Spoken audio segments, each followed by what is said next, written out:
இயேசுவில் அன்புமிக்க சகோதர சகோதரிகளே, உங்கள் எல்லோருக்கும் புத்தாண்டு நல்வாழ்த்துக்களை தெரிவித்துக் கொள்கிறேன்.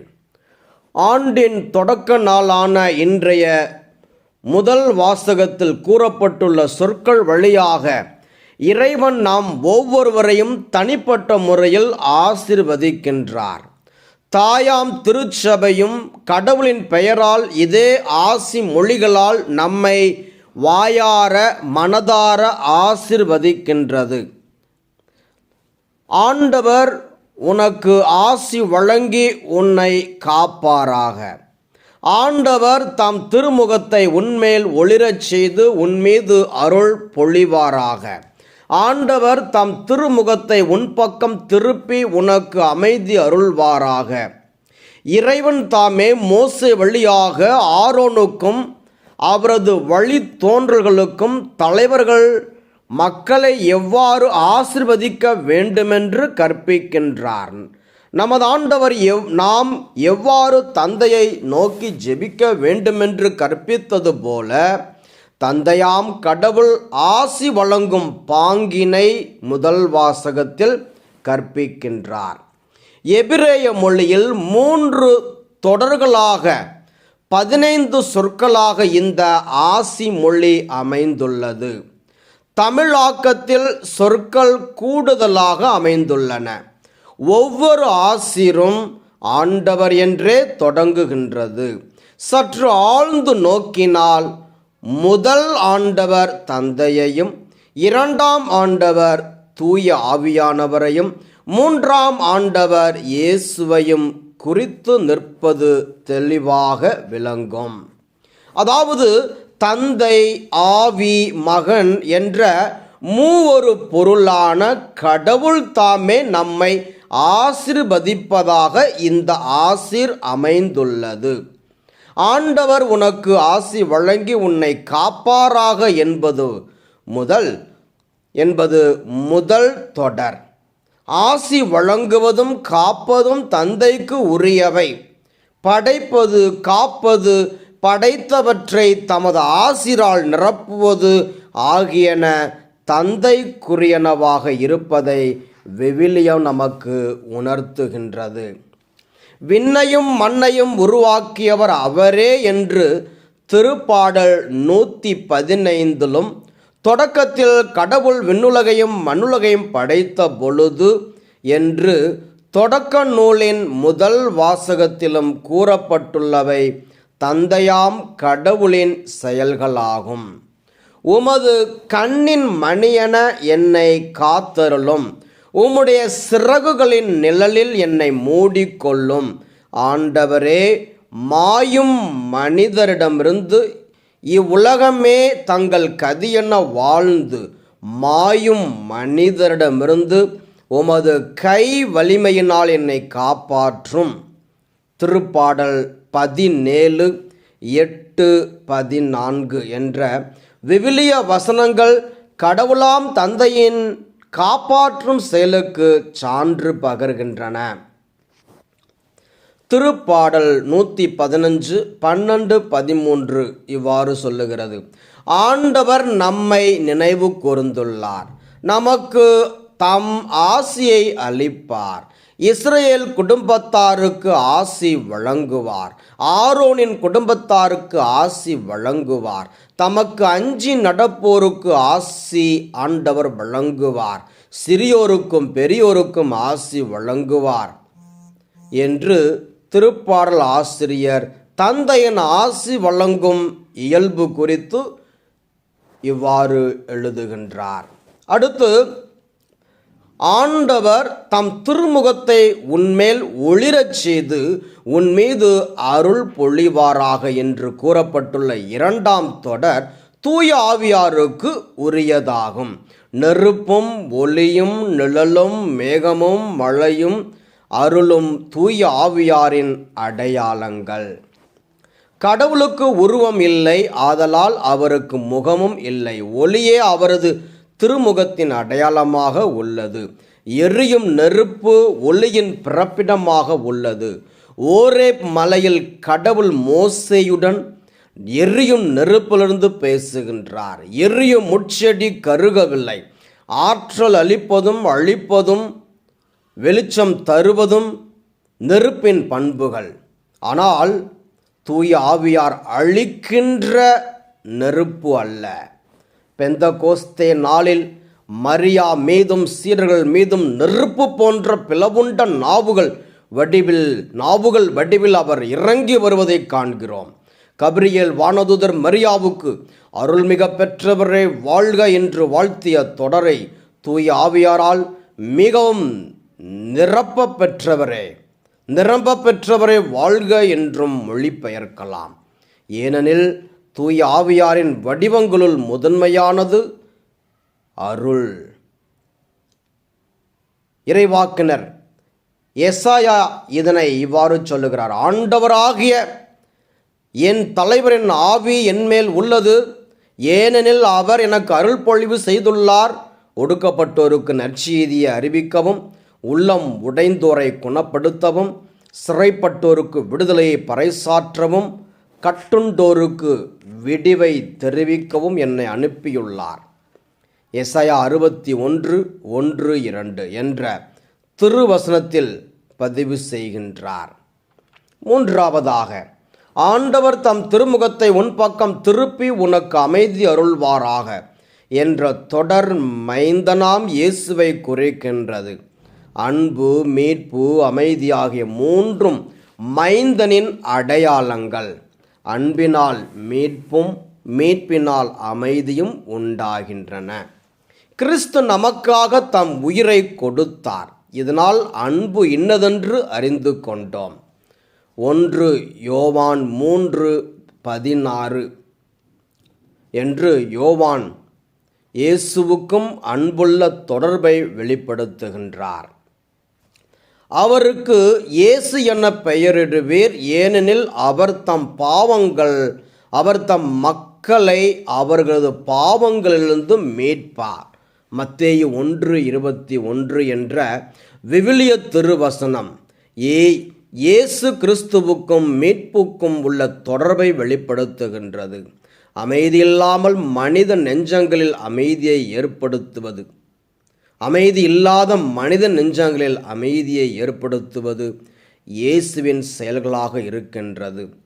உலகின் வேறு எவராலும் தர முடியாத இதய அமைதி அவரால் மட்டுமே ஏற்படுகின்றது. அதனால்தான் அவர் பிறந்தபோது வானதூதர்கள் உலகில் அவருக்கு உகந்தோருக்கு அமைதி உரித்தாகுக என்று பாடினர். லூக்கா 2:14. இயேசுவின் வருகையை குறித்து இறைவாக்குரைத்த சக்கரியா: இதோ உன் அரசர் உன்னிடம் வருகின்றார், கழுதை குட்டியின் மேல் ஏறி வருகின்றார், வேற்றினத்தாருக்கு அவர் அமைதியை அறிவிப்பார். சக்கரியா 9:9-10 என்று முன்மொழிந்துள்ளார். கழுதை என்பது அமைதியின் சின்னம். இயேசு எருசலேமுக்குள் கழுதையின் மேல் ஏறி நுழைந்தபோது மக்கள் கூட்டம்: ஆண்டவர் பெயரால் அரசராக வருபவர் போற்ற பெறுக, விண்ணகத்தில் அமைதியும் மாட்சியும் உண்டாகுக, லூக்கா 19:38 என்று முழங்கிற்று. சக்கரியா கூறிய இறைவாக்கு நிறைவேறிற்று. தந்தை, மைந்தர், தூய ஆவியானவராகிய மூவொரு பரம்பொருளின் திருப்பெயரால் ஆசி வழங்குமாறு கடவுள் மோசேவுக்கு கட்டளையிட்டுள்ளார் என்று இதன் மூலம் நாம் புரிந்து கொள்கிறோம். இன்றைய 2ஆம் வாசகம் மிகவும் புரட்சிகரமானது. தூய பவுலடியார் கலாத்தியருக்கு எழுதியுள்ள தூய மடலின் வாசகம் இது. இயேசுவை நமது கடவுளாக ஏற்றுக்கொண்ட நாம் அனைவரும் தந்தையாம் கடவுளின் பிள்ளைகளாகும் உரிமை பேறு பெற்றுள்ளோம் என்ற நற்செய்தியினை நமக்கு அவர் நினைவூட்டுகிறார். சட்டம் நிபுணர் குழுவால் இயற்றப்படுகிறது. அரசர் அதற்கு ஒப்புதல் அளிக்கிறார். சட்டம் குடிகளுக்கே அல்லாமல் அரசரையும் அவரது பிள்ளைகளையும் அது கட்டுப்படுத்தாது.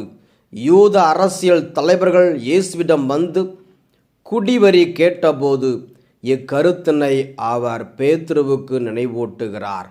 ஆயினும் தாழ்ச்சியோடு குடிவரி செலுத்துவதற்கு ஒப்புக்கொண்டு மீன் வயிற்றிலிருந்த நாணயத்தை கொண்டு தமக்காகவும் சீடர்களுக்காகவும் வரி செலுத்துமாறு அவர் பேதுருவை பணிக்கின்றார்.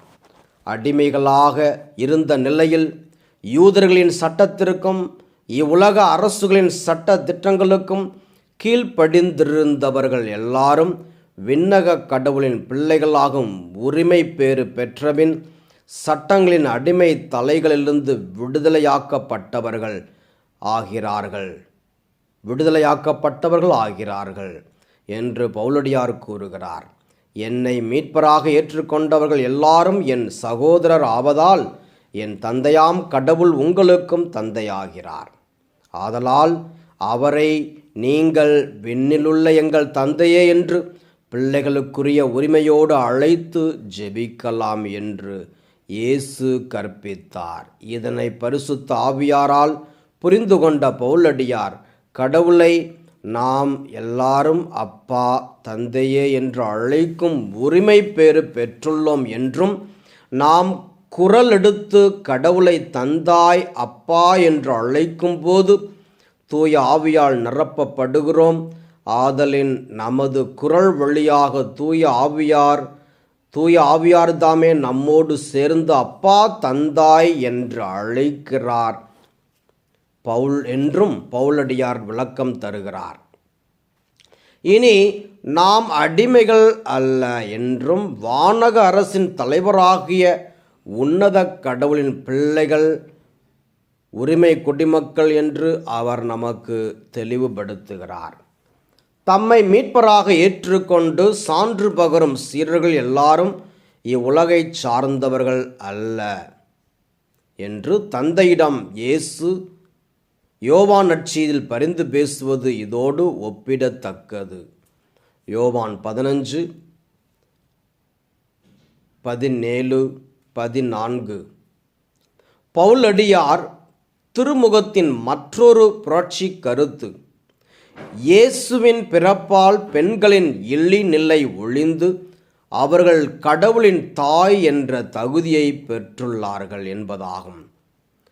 காலம் நிறைவுற்ற போது கடவுள் தம் மகனை உலகிற்கு பெண்ணிடம் பிறந்தவராக அனுப்பினார் என்று பவுலடியார் பதிவு செய்வது கவனிக்கத்தக்கது. இதில் என்ன சிறப்பு இருக்கிறது? மனிதர் எல்லாருமே பெண்ணிடம்தானே பிறக்கிறார்கள், ஆண் வயிற்றில் யாரும் பிறப்பதில்லையே என்று நமக்கு தோன்றலாம். நாம் எல்லாரும் பெண்ணிடம் பிறந்தாலும் பெண்ணுக்கு மட்டுமே பிறந்தவர்கள் அல்ல, ஆணின் விந்துக்கு பிறக்கின்றோம் என்பதால் ஆணிடமும் பிறந்தவர்களாக கருதப்படுகிறோம். அதனால்தான் நமது பெயருக்கு முன்னால் தந்தையின் பெயரை சுருக்கி ஓர் எழுத்தாக குறிப்பிடுகின்றோம். யூதர்களும் அரேபியரும் தந்தை வழி சமூகத்தினர். அதனால்தான் இயேசுவின் தலைமுறை அட்டவணையில் தந்தையின் பட்டியல் தரப்படுகின்றது. ஆனால் இயேசுவுக்கு மாத்திரம் தந்தை இல்லை. அவர் மரியா என்ற பெண்ணிடம் பிறந்தவர். திருக்குரானில் 100க்கும் மேற்பட்ட இடத்தில் இயேசு இடம்பெறுகிறார். அந்த இடங்களில் எல்லாம் மரியாவின் மகனாகிய இயேசு என்றுதான் குறிப்பிடப்படுகிறார். வேறு எந்த பெண்ணின் பெயரும் இடம்பெறாத திருக்குரானில் மரியாவின் பெயர் மட்டுமே 100க்கும் மேற்பட்ட இடங்களில் இயேசுவின் பெயரோடு சேர்ந்து பதிவாகியுள்ளது.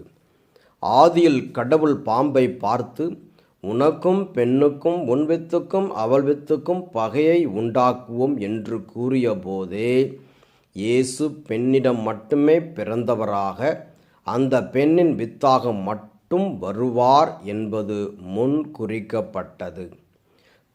கற்களில் நின்றும் ஆபிரகாமுக்கு வழிமரபை ஏற்படுத்த வல்லவர் கடவுள் என்று இயேசு குறிப்பிட்டது போல, ஆண்கள் இல்லாமல் பெண்ணின் வழியாகவும் மனுக்குலத்தின் வழிமரபை கடவுள் ஏற்படுத்த முடியும் என்பது இயேசுவின் பிறப்பால் உறுதியானது. ஒவ்வொரு யூதனும் காலையில் எழுந்து கடவுளை துதிக்கும் போது, கடவுளே, என்னை நீர் ஒரு பெண்ணாக படைக்காமல் ஓர் ஆணாக படைத்தமைக்காக நன்றி என்று கூறுவானாம். பெண்கள் காலங்காலமாக இவ்வாறு இழிவுபடுத்தப்பட்ட நிலைமை இயேசு பெண்ணிடம் பிறந்தவராக தோன்றியதால் ஒழிந்தது. கடவுளின் தாய் என்று ஒரு பெண்தான் பெருமைப்படுத்தப்படுகிறார். கடவுளின் தாய் என்று ஒரு பெண்தான் பெருமைப்படுத்தப்படுகிறார். கடவுளின் தந்தை என்று ஒரு காலம் எந்த ஒரு ஆணும் பெருமைப்பட முடியாது.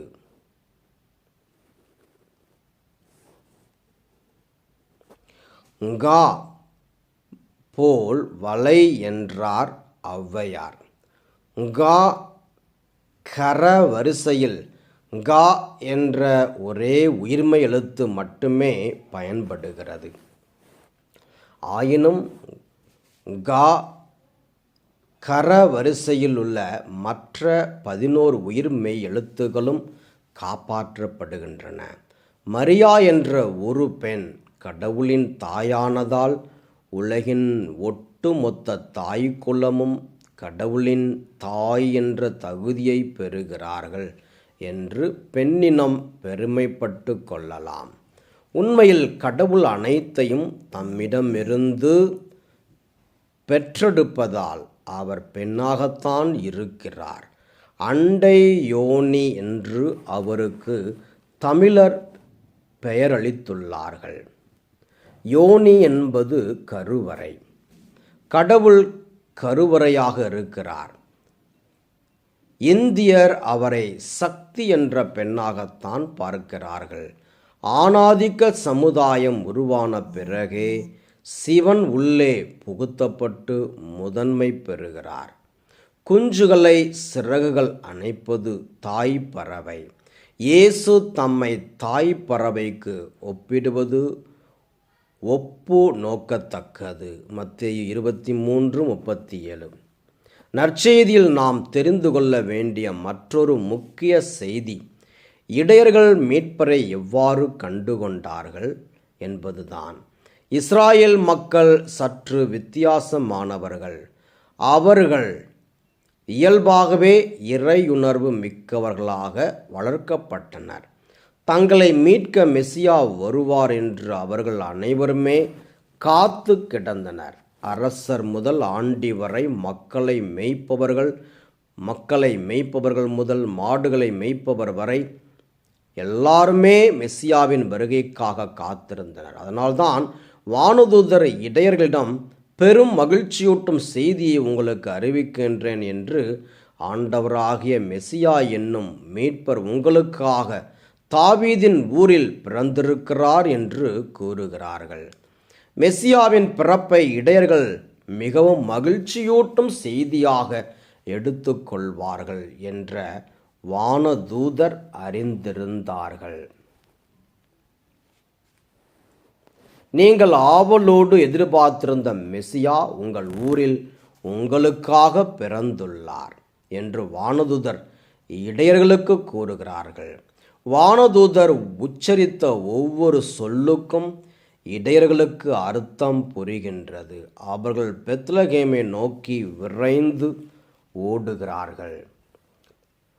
நள்ளிரவான அந்த இருட்டு வேளையில் அவர்கள் எங்கே ஓடினார்கள்? எந்த வீட்டை நோக்கி ஓடினார்கள்? நிச்சயமாக வானதூதர் அவர்களை வழிநடத்தி இருப்பார்கள். கீழ்த்திசை ஞானிகளை விண்மீன் தோன்றி வழி நடத்தியது போல் அந்த இடையர்களை வானதூதரின் ஒளி இயேசு பிறந்திருந்த தொழுவத்தை நோக்கி வழி நடத்தியிருக்கும். மாட்டுத் தொழுவத்தில் அவர்கள் எதை பார்த்தார்கள்? இளம் வயதுள்ள ஒரு தாய், பக்கத்தில் விளக்கு ஏந்தி நின்ற ஒரு தந்தை, சற்று உட்புறமாக மாட்டுத் தீவனத் தொட்டியில் ஒரு பச்சிளம் பாலன். இவ்வளவுதான் அவர்கள் பார்த்தவை. அந்த குழந்தை கண்மூடி தூங்கியிருக்கலாம், பாலுக்காக அழுதபடி இருந்திருக்கலாம், அந்த புதிய சூழலை பொறுத்து கொள்ள முடியாமல் நெளிந்து அசைந்தபடி இருந்திருக்கலாம். இந்த குழந்தையா மெசியா? இது ஏன் ஊருக்கு ஒதுக்குப்புறமாக மாட்டு தொழுவத்தில் தீவன தொட்டியில் பிறக்க வேண்டும்? பெற்றோரை பார்த்தால் அனாதைகள் போல் ஏழையராக உள்ளனர். கிட்டத்தட்ட இடையர்களாகிய நம்போல் தான் இவர்களும் இருக்கிறார்கள். இந்த குழந்தை எப்படி மெஸ்ஸியாவாக இருக்க முடியும்? இது வெறும் பொய், சுத்த அபத்தம். யாரோ வானதுதர் போல் வேடம் போட்டு வந்து தூங்கிக் கொண்டிருந்த நம் காதுகளில் பூச்சுற்றி விட்டு போயிருக்கிறார்கள். ஒருவேளை நம் மந்தைகளை திருட நம்மை இப்படி திசை திருப்பி இருக்கலாம். ஓடுங்கள் நம் கிடையை நோக்கி என்று அவர்கள் ஏமாற்றத்தோடு திரும்பி ஓடவில்லை. மாறாக அவர்கள் ஏதோ ஒரு புத்தொலி, புத்துணர்ச்சி, புதுமை அந்த குழந்தையை பார்த்தவுடன் அவர்கள் உள்ளங்களை ஊடுருவி ஆட்கொண்டிருக்க வேண்டும். அந்த குழந்தை கண்ணில் பட்ட அந்த கணம் முதல் அவர்கள் தங்களின் பழைய மனநிலை முற்றிலும் மாறியிருக்க வேண்டும். அவர்களின் கவலை, சோர்வு, பகை, பசியுணர்வு, வருத்தம், நோய், நோக்காடு முதலிய அனைத்து தீமைகளும் முற்றாக விலகி அவர்கள் புது பிறப்பு அடைந்தவர்களாக மோட்ச பரவசத்தில் மூழ்கியிருக்க வேண்டும். தூய ஆவி அவர்களை ஆட்கொண்டிருக்க வேண்டும். அதனால்தான் அவர்கள் ஓடி போய் மீட்பர் பிறந்துள்ள நற்செய்தி அக்கம் பக்கத்தவர்களுக்கெல்லாம் அறிவித்து மகிழ்கிறார்கள். இடையர்கள் சொன்னதை கேட்டவரும் வியப்படைகிறார்கள். இடையர்கள் கடவுளை போற்றி புகழ்ந்து கொண்டே மகிழ்ச்சியாக மிதந்து செல்கிறார்கள். கண் பார்வை மங்கி குடுகுடு கிளமாகி போன சிமியோன் முனி மரியாவின் குழந்தையை கையில் ஏந்தியதும், நீர் அருளிய மீட்பை என் கண்கள் கண்டு கொண்டன என்று எப்படி கூற முடிந்தது? எலும்பும் தசையுமான அந்த சின்ன குழந்தை மீட்பராக தன்னை எப்படி அடையாளம் காட்டிற்று? மீட்பரின் ஆடையை மாத்திரம் தொட்ட பெண்மணி புதுமையை காணவில்லையா? அதுபோல் என்று கூறவா? கூற முடியாது.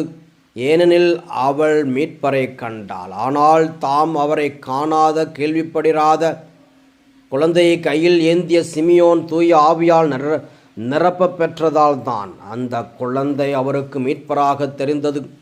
இடையர்களும் அவ்வாறே மாட்டு தொழுவத்தில் குழந்தையை கண்ட நொடியில் தூய ஆவியால் நிரப்பப்பட்டிருக்க வேண்டும்.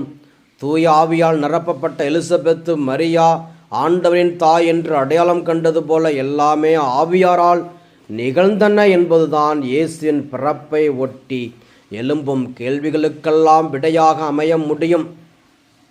இறுதியாக மரியாவை பற்றி நற்செய்தியாளர் பதிவு செய்துள்ள ஒரு திருவசனம் மற்ற பெண்களுக்கும் நாம் அனைவருக்குமே ஒரு எச்சரிக்கையாகவும் படிப்பினையாகவும் அமைகிறது எனலாம்.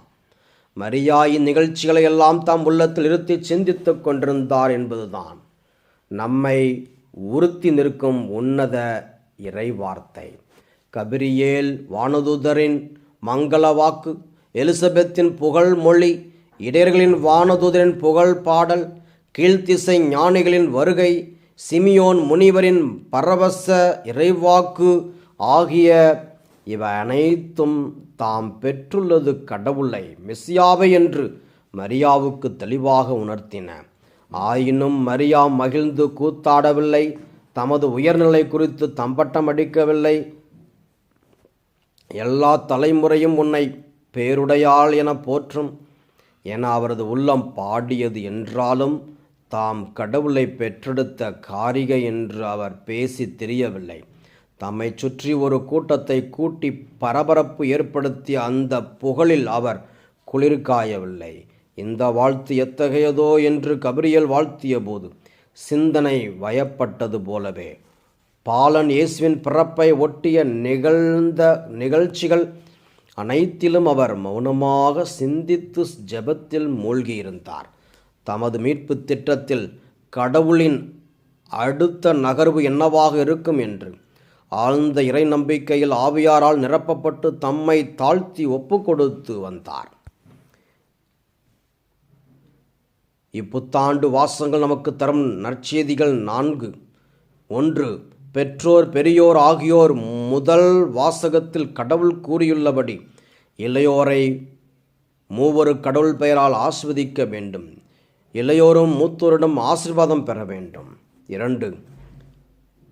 இயேசுவின் பிறப்பால் அவரை ஏற்றுக்கொண்ட எல்லாருமே கடவுளின் உரிமை பேருள்ள பிள்ளைகள் என்று முத்திரையிடப்பட்டதால் அடுத்தவரை தாழ்வாக கருதுவது நடத்துவது கடவுளை மகிழ்ச்சிப்படுத்தாது என்று நன்றாக அறிந்திருப்பதோடு அனைவரையும் உயர்வாக நடத்த பழக வேண்டும்.